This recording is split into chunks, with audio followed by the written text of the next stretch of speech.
बिस्मिल्लाहिर्रहमानिर्रहीम अस्सलाम वालेकुम everyone, welcome to another vlog. कैसे हैं आप सब लोग? उम्मीद करती हूँ आप सब लोग ठीक होंगे। अल्लाह का शुक्र है, हम भी बिल्कुल ठीक हैं। तो चलिए जी, आज की वीडियो स्टार्ट करते हैं। मैंने व्लॉग स्टार्ट कर दिया था 4 बजे से। 4 बजे लीज़ा और आयत ना ट्यूशन चली जाती हैं, तो बस आज मैंने ना आयत की पोनी की थी, जो कि मुझे बिल्कुल भी अच्छी नहीं लग रही थी, और वो बहुत हैप्पी थी कि मम्मा ने आज मेरी टेल पोनी कर दी है। मुझे उसके चेहरे पे लग रहा था कि सूट नहीं कर रही है। आप लोग बताइएगा सूट कर रही है या नहीं कर रही है। आयत के बाल मतलब अक्सर खुले ही होते हैं। और बस यहाँ पे दोनों बहनों को मैंने तैयार कर दिया था, और अब मैं इनको ट्यूशन भेज दूँगी, और उसके बाद फिर फ़ातिमा अपने काम कर लेगी, मैं अपने काम करूँगी किचन के। और अमल को फिर हम दोनों ही देख रहे होते हैं, ना तो वो फ़ातिमा से सही तरह से काबू आ रही होती है, ना मेरे। बस उसको बाहर जाना है, गेट पे खड़ा होना है, ना ही वो उसके सोने का टाइम होता है। मतलब छोटा बच्चा होता है ना, इस एज में आके काफ़ी ज़्यादा तंग करता है। हस्बैंड कहते हैं तुम पिछले साल दुआएं करती थी कि अल्लाह करे अमल चलने लग जाए, मैं आसानी में आ जाऊंगी। अब ये चलती है, अब तुम कहती हो बहुत तंग करती है। मैंने कहा हाँ भाई, वाकई में बहुत तंग करती है। इससे अच्छा तो ये बैठी रहती थी ना पिछले साल, तब इतनी प्रॉब्लम नहीं होती थी। और बस जी, किचन हमारा अल्हम्दुलिल्लाह साफ़ सुथरा हो चुका था, बर्तन वगैरह मैंने वॉश कर दिए थे। और आज मैं शेयर करूंगी आप लोगों से ब्रेड रोल की रेसिपी। ब्रेड रोल मतलब मेरे पास बैटर पड़ा हुआ था, जो कि मैंने चिकन ब्रेड के अंदर डाला था। तो बस वो चिकन बच गया था मेरे पास, मैंने उसको फ्रीज़ कर दिया था। मैंने कहा अब आज मैं इसके ना ब्रेड रोल बना लेती हूँ। तो बस उसके लिए फिर मैंने यहाँ पे ब्रेड ले लिए थे, उसके किनारे कट कर दिए थे, और उनको बेलने से अच्छी तरह बेल लिया था। जो किनारे हमने कट किए थे उनके हम क्रम्स बना लेंगे, उसकी कोटिंग के दौरान यूज़ हो जाएंगे। तो बस यहाँ पे मैंने सारे ब्रेड्स इसके चॉपर के अंदर डाल दिए थे, और इनके क्रम्स बना लिए थे। और जी, आप लोग सुनाएं, आप लोगों की ईद की शॉपिंग हो गई है या अभी होनी है? हमारी तो अभी नहीं हुई। 1-2 बार गई हूँ मम्मी के साथ, मतलब 1-2 घंटे के लिए गए हैं हम, थोड़ी बहुत चीज़ें लेके और वापस आ गई। रोज़े के साथ ऐसे लूर लूर तो फिरा नहीं जाता। बस ये है कि एक आध चक्कर लग जाता है, एक आध जने की चीज़ें आ जाती हैं, तो बस इसी तरह से किसी तरह मतलब ईद की शॉपिंग हो जाएगी। ये नहीं हो सकता कि आप एक ही बार जाओ और सारी शॉपिंग करके आ जाओ, ये तो इम्पॉसिबल है। और बस जनाब, यहाँ पे हमारे ब्रेड रोल तैयार हो गए हैं। यहाँ पे मैंने बस इसके अंदर डाल दिया था। इतनी इजी रेसिपी है, और यकीन करें ये इतने मज़े के बन के तैयार हुए थे ना, बहुत क्रिस्पी। और जो इसके अंदर बैटर मैंने डाला था ना चिकन ब्रेड वाला, वो बड़ा कमाल बना था। आप लोग इस रेसिपी से ज़रूर ट्राई करके देखिएगा। तो ना यहाँ पे उसको मैंने इन सबको ब्रेड को सॉरी, सब ब्रेड रोल्स को रेडी कर लिया था। अब मैं इनकी कोटिंग कर दूंगी। पहले मैं इसको अंडे में डिप करूंगी, उसके बाद फिर मैं इसको ब्रेड क्रम्स के अंदर डिप करूंगी, और बस उसके बाद फिर मैं यहाँ पे सारे रेडी करके फ्रीज़ कर दूंगी। थोड़ी देर के लिए आप इसको फ्रिज में रखेंगे ना, ये बिल्कुल सेट हो जाएंगे। और फिर उसके बाद आपने इसको डीप फ्राई करना है, शैलो फ्राई नहीं करना, डीप फ्राई करना है। बहुत क्रिस्पी बन के तैयार होते हैं। इसके अंदर ऑयल तो जाना नहीं है, क्योंकि इसकी बाहर से एक तो ब्रेड क्रम्स की कोटिंग हो गई है, दूसरा अंडे की कोटिंग हो गई है। तो आप लोग इजी होके ना इसको डीप फ्राई कीजिएगा। और अब यहाँ पे मैं बना रही हूँ अपने लिए चाट, जिसके बगैर मेरी इफ्तारी इनकम्प्लीट होती है। और बस अल्हम्दुलिल्लाह आधे से भी ज़्यादा रमज़ान गुजर गया। बस मैं तो यही सोच सोच के पागल होती रहती हूँ कि इतनी जल्दी रमज़ान गुजर गया। इतना पूरा साल इंतज़ार करते हो रमज़ान का, और जब रमज़ान आता है ऐसे पलक झपकते गुजर जाते हैं, दिन पता ही नहीं चलता।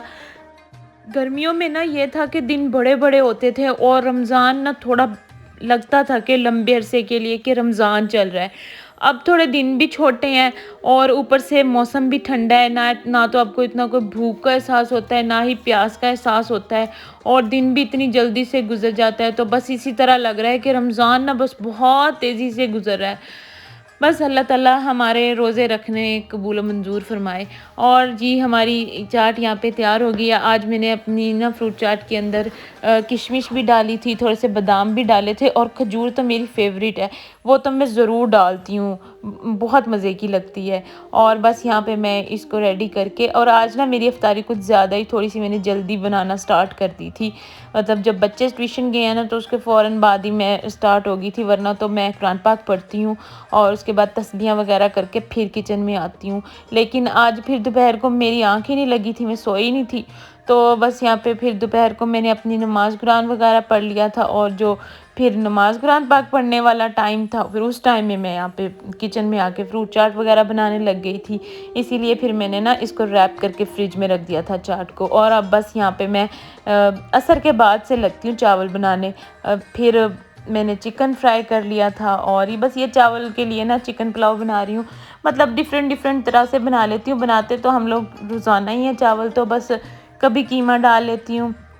अच्छा, आप लोगों से ना मैं चावल के अंदर कीमा डाल के पकाने की रेसिपी भी शेयर करूँगी। इतने मज़े के बनते हैं ना और इतने लाइट से बनते हैं, बिल्कुल सिंपल रेसिपी से मैं बनाती हूँ। इंशाल्लाह वो भी शेयर करूँगी आप लोगों से। और बर्तनों का तो यार आप लोग पूछे ना, ऐसा लगता है जैसे सिंक में से पैदा होते हैं। 2 मिनट के बाद आप देखो आपके सिंक में 2-3 बर्तन फिर पड़े होते हैं। बर्तन धुलवाओ, फिर देखो फिर 2-3 बर्तन पड़े होते हैं। समझ से बाहर है कि बर्तन इतने आते कहाँ से, इतनी बरकत बर्तनों में आती कहाँ से है। तो बस जी ये तो चलता ही रहता है। अब हमारे चिकन रोल फ्राई हो गए हैं और बहुत मज़े के बने थे, आप लोगों ने ज़रूर ट्राई करने हैं। और बस यहाँ पे 3 फ्राई करके मैंने अम्मी के घर भिजवा दिए थे और 3 हमने अपने लिए फ्राई कर लिए थे और 3 मैंने फ्राई कर दिए थे फ़ातिमा को देने के लिए। मैंने कहा चलो फ़ातिमा अपने घर ले जाएगी।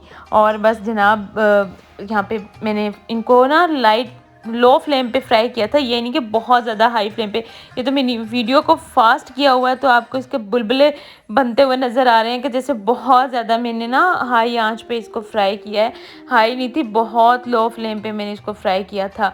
और बस उसके बाद फिर यहाँ पे रोल वगैरह फ्राई करके फिर मैंने इनकी थोड़ी सी ना कटिंग कर दी थी, ऊपर मायो गिरा दी थी और मैं आयत को दे रही थी कि अम्मी के घर दे आओ। अच्छा, पहले जब हम छोटे होते थे ना तो एक्सचेंज इतने होते थे ना। बेशक हमारे मतलब घर के साथ ही बिल्कुल फुफ्फो का घर था, तो उनके घर भी चावल पकोड़े बने होते थे, हमारे घर भी। लेकिन जैसे एक फ़र्ज़ समझा जाता था, वो हमारे घर देते थे थोड़े से चावल, उसके अंदर पकोड़े, उसके ऊपर चटनी, और थोड़े से हम उनको देते थे 1 प्लेट। मतलब ये ना अल्लाह ताला रिज़्क़ में बरकत डालता है, होना चाहिए। लेकिन अब तो ये चीज़ बिल्कुल ख़त्म ही हो गई है, लेने देने का सिस्टम रिवाज ख़त्म ही हो गया है। घर में इतने लवाजमात होते हैं, बनता इतना कुछ है, लेकिन हम लोग किसी को देना गवारा नहीं करते हैं। तो बस अल्लाह ताला सबके रिज़्क़ में बरकत डाले। और यहाँ पे अफ्तारी के बाद का टाइम है। अफ्तारी के बाद तो मेरी आंखें तब तक नहीं खुलती जब तक मैं पूरा एक भरा हुआ मग चाय का ना पी लूँ। सच्ची बात है, मुझे अफ्तारी के बाद ना सबसे पहले क्रेविंग जो होती है ना वो चाय की होती है। कहते हैं ना इफ्तारी के बाद चाय पिलाने वाला जन्नती होता है। बस वो जन्नती मैं खुद ही हूँ। अपने लिए चाय खुद ही बना रही होती हूँ, हस्बैंड के लिए भी और अपने लिए भी। तो बस जी कभी कभार बोल देती हूँ उनसे, जिस दिन ज़्यादा उठा नहीं जा रहा होता तो फिर मैं कह देती हूँ कि मक्की यार आज तो चाय पिला दो। लेकिन बड़े नखरे होते हैं। मैं कहती हूँ बंदा इतनी मिन्नतें करवा के चाय पकवाने के बजाय ना खुद ही पका ले। तो बस यहाँ पे मेरी चाय बन गई है और चाय पीने के बाद ना रात को ये 10 बजे का टाइम था, तो बस मैं अम्मी के घर का चक्कर तो ज़रूर ही होता है मेरा, मैंने लगाना ही लगाना है वरना नींद नहीं आएगी। तो मैं जब सामने गई अम्मी के घर ना, कमरे में सामने ये अलमारी पड़ी हुई है, तो उसके ऊपर ये 2 बुक्के, 2 गजरे और इसके ऊपर ये 2 लिफाफे पड़े हुए थे। मैंने कहा वाह जी वाह, ये कहाँ से आए हैं? तो फिर उन लोगों ने बताया कि फुफ्फो ईद लेकर आई हैं। मतलब मेरी जो दोनों छोटी बहनें हैं ना, वो फुफ्फो के घर एंगेज्ड हैं। दोनों की फुफ्फो के घर एंगेजमेंट हो चुकी है। तो बस वो कहती हैं कि ना पिछली बार वो ईदी लेकर आई थी, मतलब कपड़े, जूते, ज्वेलरी वगैरह।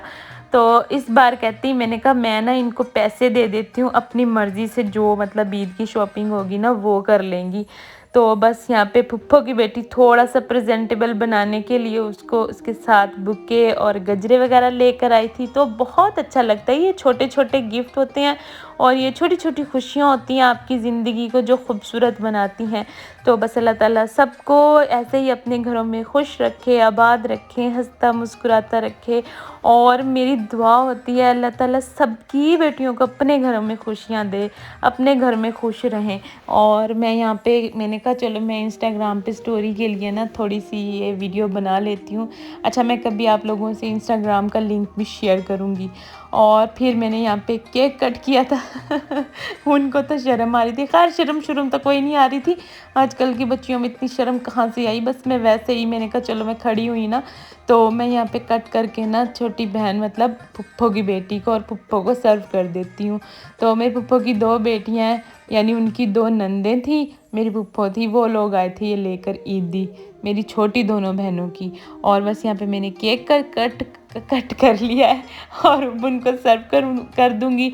हमने बहुत इसरार किया कि हम खाना मंगवा देते हैं, आप लोगों के लिए कुछ बना लेते हैं, लेकिन वो कहने लगे कि इफ्तारी के बाद से तो खाने की कोई गुंजाइश ही नहीं रहती। वैसे भी अब 10 बज रहे हैं, तो माजरत कर ली थी उन्होंने। फिर हमने भी इतना ज़्यादा फोर्स नहीं किया और बस उन्होंने केक ही खा लिया था, ये है उनकी छोटी बेटी। और उसके बाद फिर यहाँ पे मुझे ना बुके के अंदर ये एक फूल नज़र आ रहा था, मतलब अलग सा ही पिंक सा कलर था इसका। मैंने फिर निकाल लिया, मैंने कहा मैं मक्की को दूँगी। बस जी, मिलते हैं नेक्स्ट वीडियो में, तब तक के लिए अल्लाह हाफिज़।